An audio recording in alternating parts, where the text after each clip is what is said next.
knows that you're getting good at escaping mounts, and so they're going to just hold on for dear life. This is a move that you would have just saw it performed just at the beginning of this video. You might look at it and be like, that looks pretty stupid. That's not going to work on anybody. And for the most part, it won't, but it will have to create a response that will then give us the ability to start getting our frames back in place, going back to the following two movements. And if they get really greedy, we're going to reverse their center of gravity and they're going to feel like an idiot. So, in this case, Rob is choosing to just tighten up around me as much as possible, and there's going to be like the legs crossing underneath, close to my butt, not grapevine me because that'll kill my bridge completely, but it's not something to really worry about. So here, he's tight to me, and so even if I'm able to get my frame kind of onto the inside, because we see how that opens up his knee and it drops it low, I don't really have the ability to really affect him very much from here. What I'm going to do is I'm going to continue doing the exact same order of operations. I'm here, I'm going to try and push the weight up into his arms, and then I'm going to bridge again, and I'm going to look to get turned on my side. Now, this is the difference. Let's back up. We saw how that started to shift, and he's connected his hips to my hips so tightly that he's going to move with me everywhere I go. I'm going to keep this frame here, and now the difference is that if he's still not going to be letting go at this point, his arms will start to fall off to the side. At least the other one might be a little bit behind me still. I'm not too concerned about that. What I'm going to look to do is start performing a technical stand-up where with this leg and base, I'm going to start withdrawing my left knee to get it up onto the mat, and my left elbow is going to be coming behind my back to base up onto my shoulder better, so I can go from here to here on both my knees. Super crucial, guys, as always, that elbow does not get lost, because I'll get my back taken, or there'll be triangle opportunities. Like if I got this frame here like this, and he tries to triangle me right now, it's very difficult to do so. So there's going to be some confidence in your triangle defense and having confidence in where that frame is in place and knowing that that'll protect you. But here, I'm just literally looking at getting up. If he's going to keep holding on, I can now withdraw here because his hips are still a little bit higher than mine. I can't realistically knock him over with that post. So now I'm withdrawing this elbow, posting up to the hand, keeping it far away so that he can't grab it in any kind of way. So that now I can lift myself up higher than him, and now I'll be able to overwhelm that post and get this embarrassing reversal into a closed guard. And so let's do that again from the back.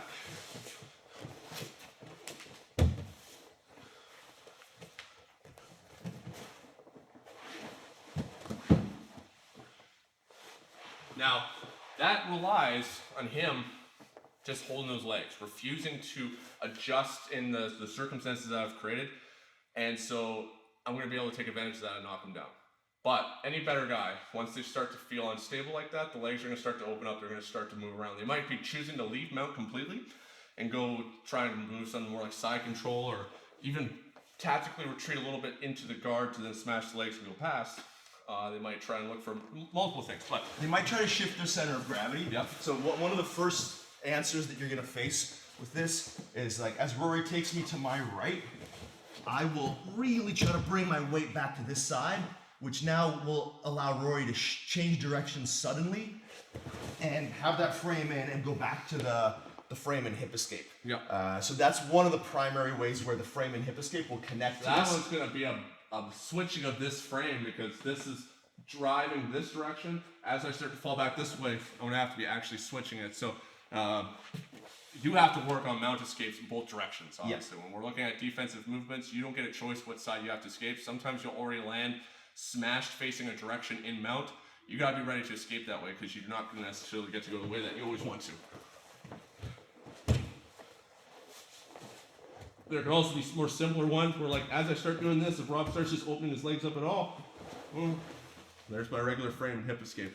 You'll feel like someone's got their legs tight around you and then possibly even crossed or maybe even body triangled. So you're going to notice as soon as there's a change in that pressure. As soon as they open up in some way, that's your time to start trying to move. And if for whatever reason you're like, oh, I overestimated how much I'd be able to move, it's not quite there yet, start building up and going back the way you can.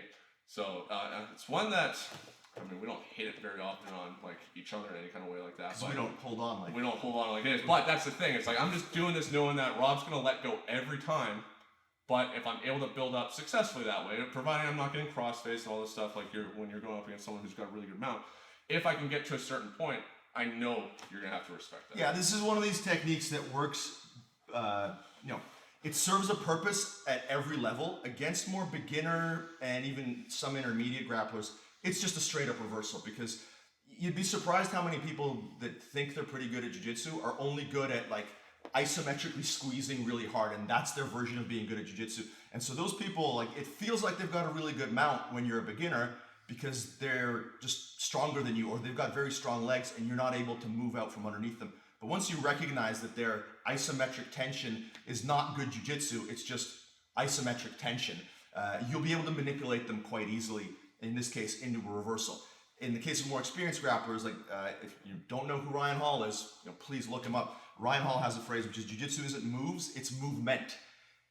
People who are actually good at jiu-jitsu move at appropriate times, and they will not stay committed to crossing their ankles as their center of gravity is being compromised and they're being reversed. So they will absolutely unlock. So this is one of these moves that it actually works in a completely different way for experienced people. For experienced people, it becomes a setup for a different mount escape. For less experienced or just really static, kind of clingy people, it becomes an instant reversal. So it's really important to understand it in that context. We're not trying to tell you that just do this when someone crosses their ankles. It's just do this when someone crosses their ankles and keeps them crossed. But as they give you different reactions, those other two escapes that we were showing you in the previous videos are going to come into play more and more. And you'll have to actually rotate between all three of them to some degree or another to escape the mount against someone who's actually quite good. And we're also not saying it's easy. So when someone crosses their legs underneath you, you might be like, all right, I got the answer for this. And when you're trying to turn, you're going to be like, holy shit, I am completely pinned. That is the nature of being in a bad position. Yeah. None of this is going to be easy. And sometimes all this stuff that you work on, depending on how bad your alignment has gotten, you're kind of boned at that point. You're going to have to just be trying to find the best alignment you can to survive for a bit, to wait for them to climb up. You're going to have to start fighting off the onslaught of the next submission that's coming inevitably. Yeah. This is whenever someone says, "Oh, just do this," it's so easy to escape. It's like, no. And it's really important to revisit that point, which is that escaping bad positions in jiu-jitsu is supposed to be hard. It's supposed to be quite difficult, and under certain circumstances, it should be impossible. If somebody who is technically better than you, like white belts, blue belts, are like, man, I can never escape your mount. I'm like, yeah, duh. Like, you also can never pass my guard. You also can, like, why would you expect to be able to get out of one of the worst positions in jiu-jitsu just by learning a move? That's not how it's going to work. You're going to have to become so proficient at these escapes that you can actually do them against somebody who's around your level, but there's no reason you should be able to do them against somebody who's quite a bit above your level. Like that just shouldn't occur. It's a level of inversion of what jiu-jitsu is that shouldn't be happening. For me, as a relatively experienced black belt, when I get mounted by another relatively experienced black belt, I'm like, I don't know, I'm gonna do my best. I may not get out, and when I do get out, I'm like, yeah, like that's a huge point of pride. I don't just go, well, I know the move, so I'm gonna get out. Yeah. The one detail I just want to focus on one more time, Rob talked about this in the underhook escape from escaping side control, but my elbow, when I'm here and I'm building up, my elbow is going to be receding back behind me like this, so I can start turning onto my side. It's going to increase my lateral profile in that direction, so it's going to help me be able to sustain some weight and have a bit of base, and then I can build up onto my shoulder and build this arm out back out to the side. I mean, you shouldn't even in this one be inclined to try and do it because it's so tight and so difficult. But if my arm's out here in any kind of way and I'm trying to build up like this, it's not realistic. I have somebody right here. I need to bring myself in tight, and my left side of my body is withdrawing at my hip and my shoulder, so I can start building myself up. And then by being able to drop my right knee, it's going to make it easier now to shift the weight out of my upper body a little bit, so that then I'm going to be able to open this elbow up further, building up to it, opening the hand up, posing up. And another thing to mention there, because we are both tall and we abuse that occasionally on people, is when you're building up to your elbow like that, you have to be watchful for the motorcycle grip. So if you can go on bottom there for a second. What I will be looking to do, if you can lift your hips so I can cross back, yeah. What I will be looking to do here is connect to this motorcycle grip. And like, ultimately, if I was quite a bit taller than Rory, there'd be no way to avoid this. As Rory engages this frame more and more, you notice I can't quite reach to make this motorcycle grip work. Obviously, at certain height or length disparities or arm length disparities, this starts to become a problem. So you have to be really watchful for it. I've got a bit of a treat shoulder, but I'll do the best I can with this. You'll notice how with Rory being so much taller than me, this is a just barely reachable kind of scenario.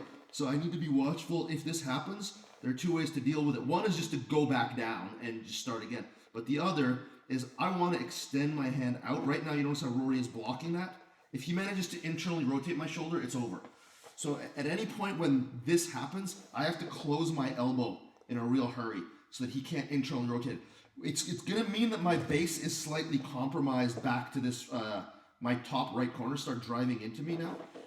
This will be an issue, but it places my hand perfectly in position to frame that knee and go back to that that frame and hip escape where I get my knee back in. So we've done a lot of kind of troubleshooting of this. So I'm building up.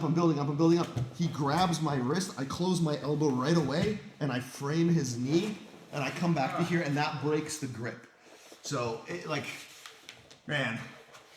This isn't an easy escape because we're in that bad position and you're trying to build up and reverse a full-grown human being who's on top of you and put them on bottom. It's a hell of a battle. It's a hell of a battle, but for him to reach this, he has to kind of expand his body a little bit. It's harder for him to stay really tight, so it will make that knee a little bit vulnerable to that escape. It's just this is not a problem a lot of you will have because there aren't many weird orangutans like us out there.